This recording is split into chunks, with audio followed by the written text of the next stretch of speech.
कि शेख रशीद की किसी को नहीं पता।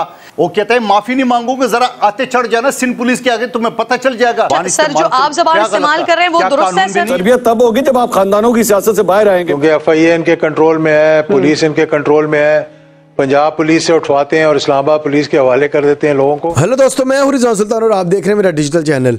इंपोर्टेड सरकार की जमहूरियत में खुशामदीद। ये वो जमहूरियत है जहां पे जो इक़्तिदार में होता है, जो हुकूमत में होता है, यानी इंपोर्टेड सरकार, वो किसी को गंदी गालियाँ दे दे, वो कुछ भी ज़्यादती कर ले, जुल्म ज़्यादती कर ले, गिरफ्तारियाँ कर ले, कत्ल गारत करवा दे, लेकिन वो अपना राइट समझते हैं। लेकिन उल्टा कोई अगर उनको छोटी सी तनकीद कर देता है या कोई मजाक बना देता है तो उसको जेलों में डाल दिया जाता है। मुंदो खेल जो पीपल्स पार्टी के, इनकी ज़ुबान तो पहले ही घटिया है। हमेशा जब भी इनको टीवी पे देखेंगे आप कुछ ना कुछ ये गांधी उगलते होंगे, लेकिन फिर इन्होंने किरण नाज के शो में जो गंद उगला, जो गालियां दी शेख रशीद को, उस पर उनको किस तरह से मुंह तोड़ जवाब दिया गया वो आपके सामने क्लिप रखूंगा।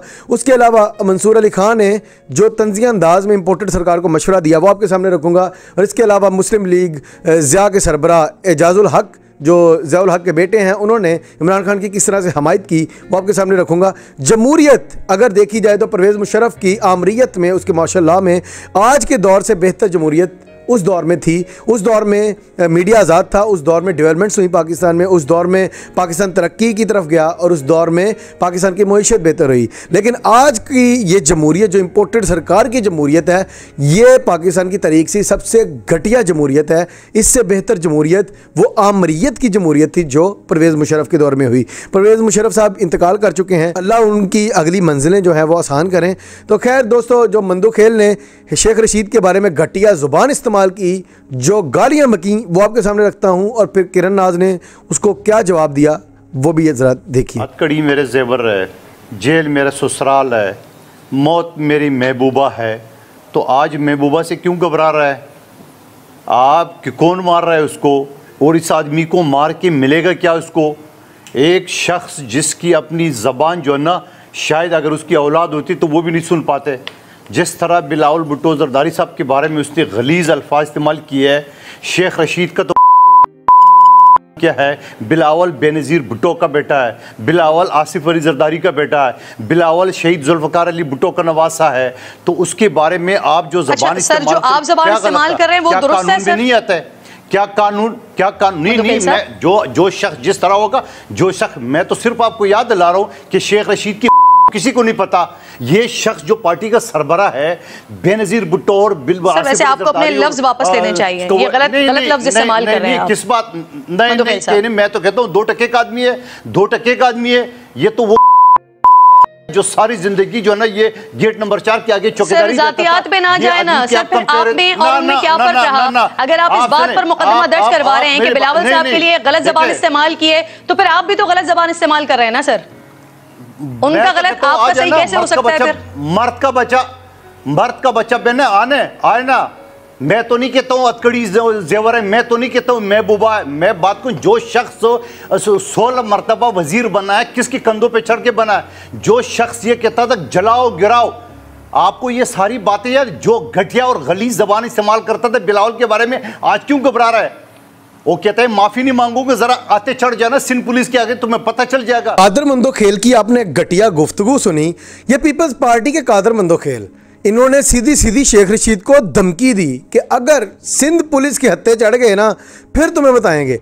यानी इनको पता है कि सिंध पुलिस तो इनकी नौकर है, इनकी गुलाम है, तो ये जो भी सिंध पुलिस को कहेंगे उन्होंने तो वही करना है, कानून के मुताबिक तो वो कुछ करेंगे नहीं।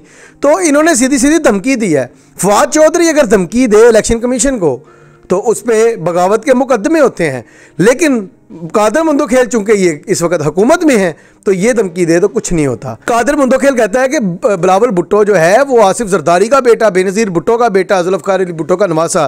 तो भाई अगर वो इनका बेटा या नवासा है तो उस पर कोई बात नहीं कर सकता, कोई तनकीद नहीं कर सकता, नाउज़ुबिल्लाह वो फरिश्ता है। कादर मंदो खेल को तौहीन आसिफ जरदारी, तौहीन बिलावल जरदारी की बड़ी तकलीफ हुई है। तो पहले नंबर पे आपको तकलीफ होनी चाहिए जो बेनज़ीर भुट्टो के बारे में नवाज शरीफ ने कहा था पीली टैक्सी और गंदी गालियाँ बकी थी, तो सबसे पहले नवाज शरीफ को पंजाब पुलिस के हवाले करो। उसके बाद फिर बिलावल भुट्टो, आपके नज़दीक बिलावल भुट्टो का मुकाम कम होना चाहिए, बेनज़ीर भुट्टो का मुकाम ज़्यादा होना चाहिए। तो सबसे पहले नवाज शरीफ या शरीफ ख़ानदान को पकड़ो, आपको लगे पता। लेकिन आप वहाँ पर नहीं पकड़ेंगे क्योंकि वहाँ पर मफादात हैं, वहाँ पर दोनों चोर खानदान मिलके हुकूमत कर रहे हैं, इस मुल्क पे राज कर रहे हैं, तो वहाँ पे मफादात हैं। मफादात जब हों तब जितनी मर्जी गंदी गालियाँ एक दूसरे को दे लो, तब खैर है। अब पारस जहांजेब के शो में मुस्लिम लीग ज़िया के सरबराह एजाजुल हक ने इमरान खान के बारे में क्या गुफ्तगू की, जहाँ उनको दावत दे रही है बेसिकली इम्पोर्टेड सरकार के, भाई ये जो दहशतगर्दी हो रही है इस मामले में हमारे साथ बैठ के बात करें। लेकिन एजाजुल हक का क्या कहना है, उनकी गुफ्तगू सुनिए। देखें, ये कहना कि दुरुस्त किया या दुरुस्त नहीं किया, हर चीज़ के लिए एक माहौल बनाना पड़ता है और उस माहौल के लिए हुकूमत को एक कंसेंसस इवॉल्व करने की कोशिश करनी पड़ती है। अगर आप उनके साथियों को जेल में डालें, उनके सरों पर कपड़े डालें, उनको हथकड़ियाँ लगाएं, मैं तो समझता हूँ ये मतलब ऑप्टिक्स ही गलत हम दे रहे हैं, जमहूरियत के बारे में एक पैगाम ही गलत दे रहे हैं हम। और फिर आप कहेंगे आओ मेरे साथ बैठकर खाना खाओ, तो ये तो मुमकिन नहीं है। हुकूमत को हमेशा दिल बड़ा करना पड़ता है। ऑपोजिशन का तो काम ही है कि गुफ्तगू करें, जैसी भी गुफ्तगू करनी है कि जी हम उठाकर बहर अरब में फेंक देंगे। हम ये सारा कुछ करते रहे। 90s की सियासत अब दोबारा शुरू हो गया है। इख्तलाफात, एक दूसरे को नीचा दिखाना, एक दूसरे को जेलों में डालना। 4 मरतबा तो हम जेल में हुए थे, लेकिन उस वक्त की जेलें और थी, आज की जेलें और हैं। कभी ऐसा नहीं देखा कि किसी को इस तरह से पकड़कर हथकड़ियां लगाकर मुंह पर कपड़ा डालकर एक मेंबर को जो कि कौमी असेंबली का रह चुका, चाहे कभी भी रह चुका हो, देखें। और उसके बाद फिर आपने हमने ये हुक्म नहीं दिया था और हमने इस पे इंक्वायरी का ऑर्डर दिया। मैं सर ये गिरफ्तारियों और ये जो मुकदमे बनाए जा रहे हैं इसके ऊपर आती हूँ। जरा पहले मैं जानना चाह रही थी थोड़ा सा आपसे APC के हवाले से, चूंकि शहबाज शरीफ साहब ने कहा कि हमने सबको दावत दी है। एजाजुल हक साहब, क्या आपको भी दावत दी है?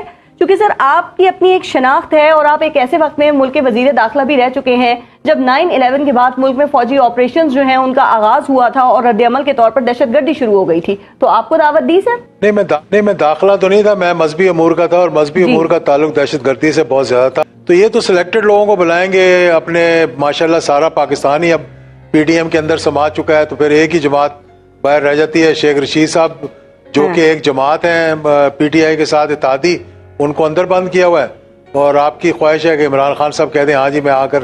अच्छा सर, PTI ने 2 नाम दिए हैं। आप ठीक कह रहे हैं कि एतमाद बहाल होना चाहिए, माहौल वो क्रिएट होना चाहिए। अब PTI ने 2 नाम दिए हैं कि शेख रशीद जाएंगे, जैसे अभी आपने कहा वो तो जेल में बंद है।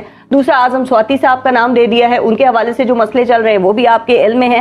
फवाद चौधरी भी ये बताते हैं कि जो इस हुकूमत के वुज़रा हैं वो उनको कॉल करके ये बताते हैं कि जी हमने आपके खिलाफ मुकदमा नहीं बनाया है, ये मुकदमा कहीं और से बना है। तो ये कौन गिरफ्तारियां कर रहा है सर? कौन माहौल को मजीद खराब करना चाहता है? देखिए, मुझे गिरफ्तारियों का तो पता नहीं, हुकूमत ही कर रही होगी, लाजमी बात है, क्योंकि FIA इनके कंट्रोल में है, पुलिस इनके कंट्रोल में है। पंजाब पुलिस से उठवाते हैं और इस्लामाबाद पुलिस के हवाले कर देते हैं लोगों को। लेकिन मुझे अफसोस इस बात का होता है कि आप ऐसे बयानात दे रहे हैं जो कि मतलब हुकूमत को ये नहीं चाहिए कि ऑपोजिशन में आप जो मर्जी कहते रहे, लेकिन हुकूमत में बैठकर अगर किसी और ने भी ये किया था तो मैं कहता हूँ गलत किया था।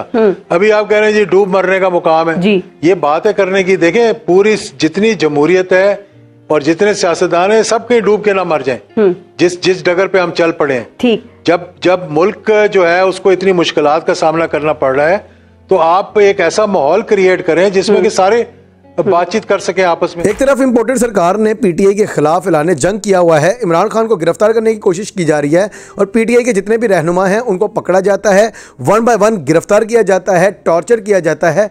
और अभी इम्पोर्टेड सरकार ये मुतालबा करती है और ये सोचती है कि आज PTI हमारे साथ बैठे। ऐसा हो नहीं सकता। एजाजुल हक ने भी यही बात की कि जब तक आप PTI से इंतकामी कार्रवाइयाँ करेंगे, उनसे नफरत की वजह से, उनसे ज़ाती मफादात और सियासी मफादात की वजह से इंतकाम लेंगे, तब तक PTI कभी भी आपके साथ नहीं बैठ सकती।